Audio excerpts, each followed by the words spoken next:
You don't need to be the biggest. You don't need to be the biggest. You don't need to be the biggest. You don't need to be the strongest. You don't need to be the strongest. You don't need to be the fastest.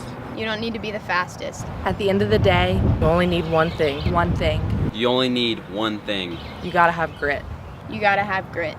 You gotta have grit.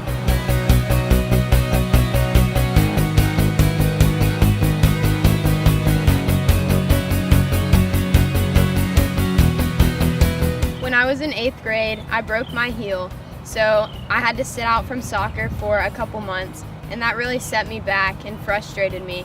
And when I came back to play, we had a new coach, so he didn't really know my style of play or how I was as a player, and so he didn't start me or play me a lot. If I went in, it was only for a few minutes each half, and that was really frustrating. But finally in Orlando, one game at a showcase, he let me play for at least a whole half, and I decided to give 110% and really show what I have as a player, and that's when I got my chance.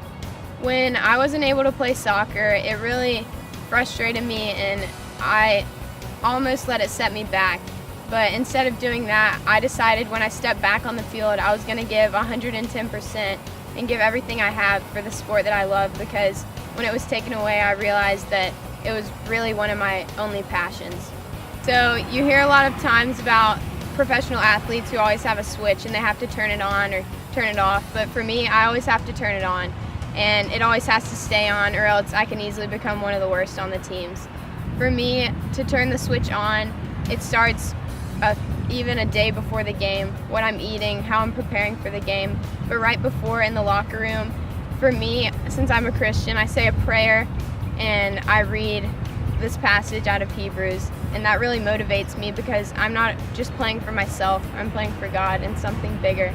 And also, I'm playing for my team, and I know they depend on me, and when I step on the field, it means everything to me to play for the girl beside me, and that's what really motivates me to keep my switch on. A lot of times when I'm on the field, I see girls who are like massive, like giants, and that I don't let that stop me.